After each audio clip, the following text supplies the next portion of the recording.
Hey, this is Matt with Buckhorn Hill Outdoors. Today I want to talk to y'all about rain catchment water systems. Out here in Central Texas, drilling a water well costs a lot of money. The last time I looked, it was about $25,000 to drill a deep water well. And I don't live out here permanently. I'm out here about once a month, and I couldn't justify drilling a well like that. So what I have done is put a water collection system on this place, and using nothing but rainwater, I've got enough water for me, my family, a bathroom, kitchen sink, water hose, and a wildlife water trough. I've built a lot of these at other places where I've had anywhere up to 10,000 gallon tanks with really big facilities and multiple wildlife water troughs, water for cabins.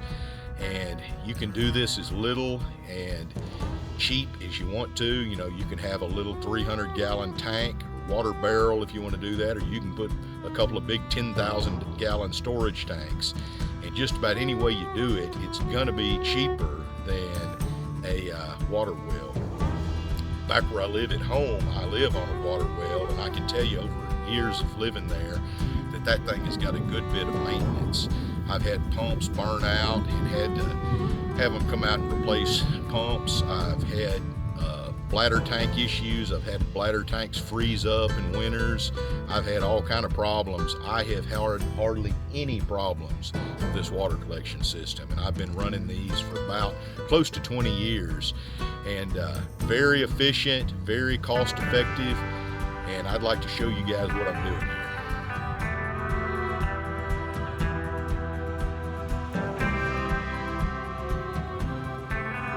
These water catchment systems can be as big and elaborate as you want them to be, or as small and cost effective as you want them to be.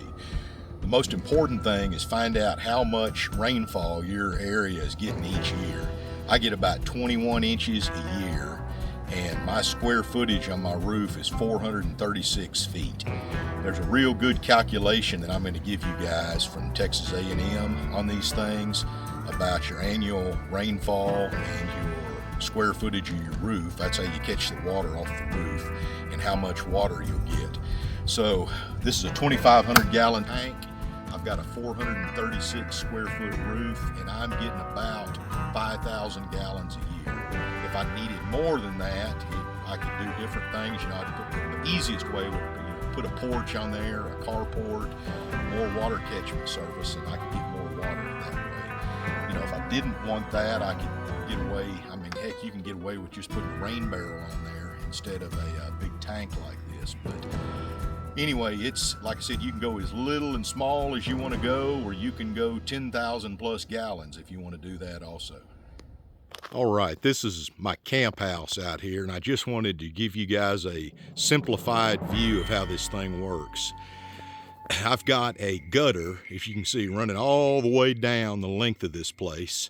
And you can get these gutters, you know, from any metal building supply. I went and I had these gutters made to my specs, which they were still probably, I don't know, probably $250 for both gutters.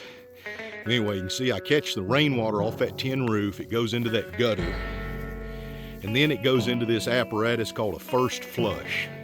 Now, I'll go into that in a minute. You do not have to do that. You can just go straight into the tank if you want to do that. And I'll discuss the benefits and drawbacks of using a first flush in a minute. Anyway, you go from right there. I've got a screen up there right out on below the gutter, right before it goes into that 4-inch first flush pipe, and that gets the bulk of the debris. Then it goes like, I've got another 4-inch, I've got a little bit of a slope, and it goes straight into that water tank.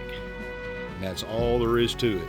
Now, I'm always have a surplus of water out here, and because I don't want this thing to overflow, if you'll come around back, I put a overflow outlet on there. And I've got a 4-inch. This thing actually had a spot up here to put an overflow outlet.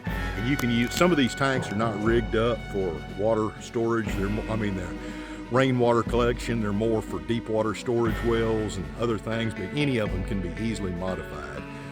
But I just put a cheap 4-inch pipe, you know, as we see it like that. And that's my overflow. That way, you know, this thing stays on overflow mode, so as it fills up, you know, the water's going out of it and nothing's hurt. So very simple. All of this stuff just about can be bought from a hardware store like Home Depot or Lowe's. At the bottom, I've got a valve down here underneath. I made this box so I could stand on it and just to protect it, but I've got this black pipe coming out of the storage tank into my cabin. That's where my water supply is, and my pump. You know, you do, or I don't want to get into all that today, but just a simple cutoff switch will shut that thing off. Here at the top, I've got a lid. You know, if I need to do any kind of maintenance, pour a little bleach or any kind of chemicals in there to purify the water. That's how I access that. I've got this in just this is a little bit more expensive. This is a green tank, and you know, they're cheaper if you just get them black, but it kind of matches the color of the building. Now this is called a first flush.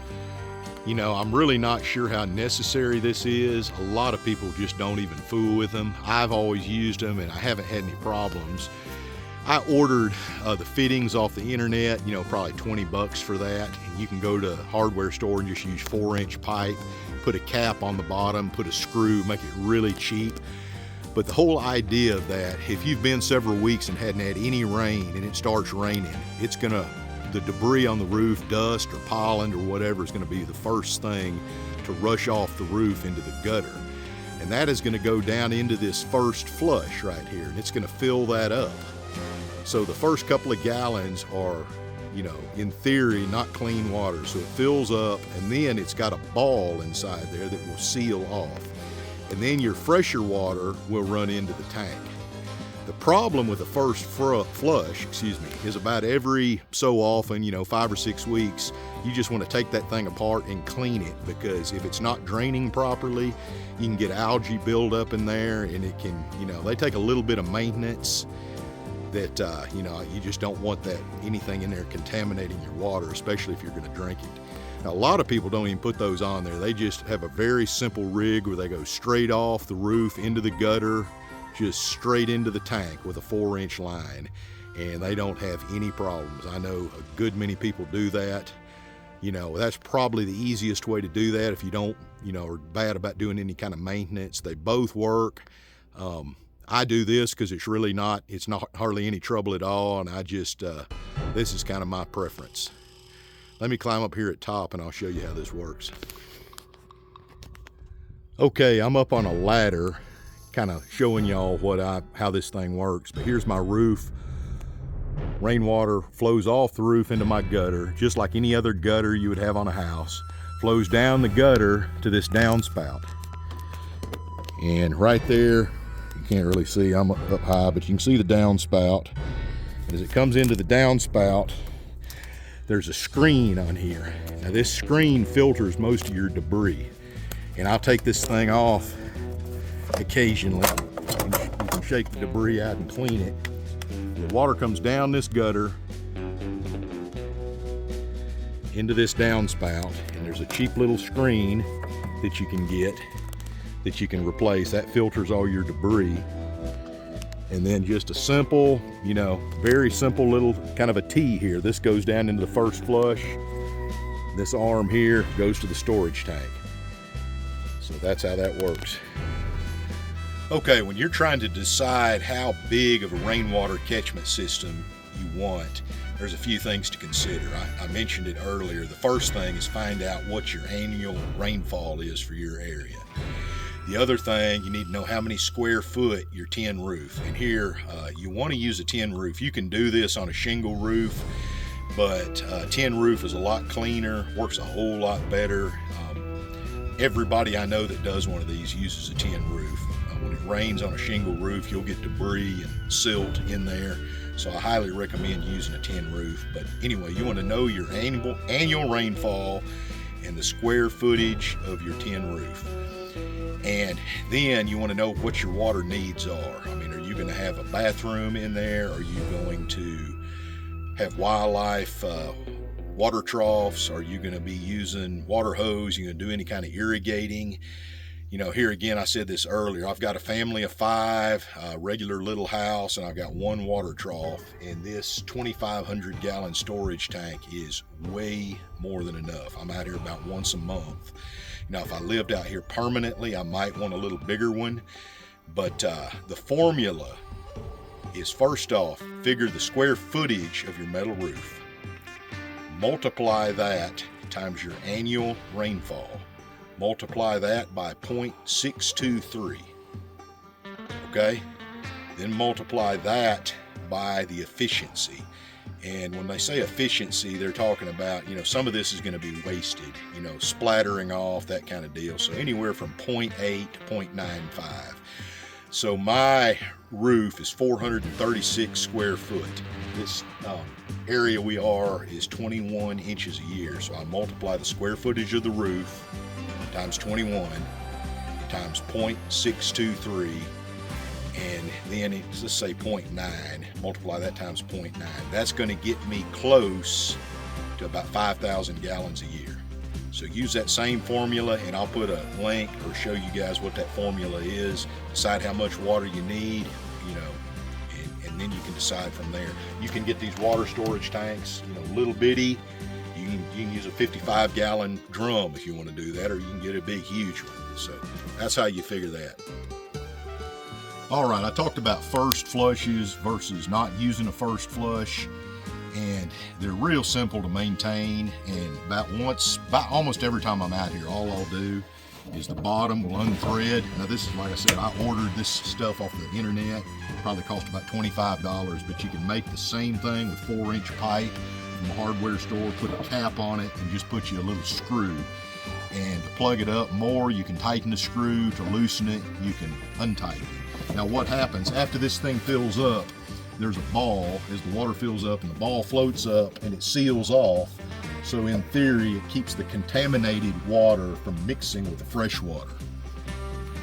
So over time, out of this nozzle, you know, after you've had your rainstorm, I can adjust the flow, and this will stream out or drip depending on how big I set this, and empty the valve so this whole thing will not stay full of water. So about once a month, once every 6 weeks, I like to clean this, and all that is you just unscrew it, and it's pretty clean right now, and you'll see a little bit of sediment or debris in there. I'll take this apart, wash it off with soap and water or bleach. Here's the ball that acts as, you know, seals the dirty water off from the clean. Anyway, after I've taken this apart and cleaned it, it takes all of 2 minutes. I'll put the ball back up in there, put that back on, thread it back on, and that's about all there is. If I did not have this and I had one that I had made, like I said, it would be a 4-inch pipe. I could have a threaded cap, and when it was done, I just unthread the cap. I don't have that, but instead of this little apparatus here, you can have a little screw come up into that cap, and if you unthread the screw, the water will drip out. If you tighten the screw up, you know, you'll seal it off so it'll drip a lot less. So anyway, you guys decide which of those ways you would want to do, and it works, like I said, works really good even without that. You know, you won't trap off as much debris, but there's no maintenance if you don't have that. So if I was strictly using this for a wildlife water trough or some sort of outdoor irrigation, I wouldn't even bother with this first flush. I would just go straight from the roof gutter to the storage tank. But since we use this inside in our house, I think this gives me just a little bit cleaner water. Okay, just a quick word on purifying the water. And the most important thing is use black or dark green. Black works even better than green. I use green because it matches my house. But anywhere where there's light that can come in will cause algae. So you want it totally blacked out. And you know, we don't drink our water. We could. I brush my teeth with it, that sort of deal. We bring bottled water out here, but lots of people drink this water with no problem. There's a number of ways to purify the water. You know, what I do is I pour a little bit of bleach. Up in the top there's a hatch, and I'll pour some bleach in there. I've had no problems with that. I've never been sick. Been doing this for, like I said, close to 20 years. There's filtration systems you can put on here. There's all kind of water treatment you can do. You know, tablets, chlorine, different things like that. Like I said, a lot of people drink this, but I've never been sick at all doing this. So, you know, you can get as involved and make this as complicated or as simple as you want to do. Poly water line running from my cabin out here, probably 200 yards away. It's kind of grown over with grass and cactus, so it's a little hard to see. But anyway, this, you can see that line right there. I've run that out there to my water trough, and I'll show y'all in a minute, but it didn't take long for that thing to be grown over with brush, so it's not noticeable. But I run that straight from the water collection system to my feed trough, in addition to the water that I send into my cabin. Okay, y'all can see this poly water line a little bit better here on this rocky area where there's no vegetation growing over it. But like I said, it's real simple. Out here in West Texas, we just lay this stuff right on top of the ground. You don't have to bury it. You know, this is really durable. When it freezes, this water line will expand. It's not ever going to freeze up and damage anything. You'll want to make sure your fittings are wrapped, but that's how we do it out here.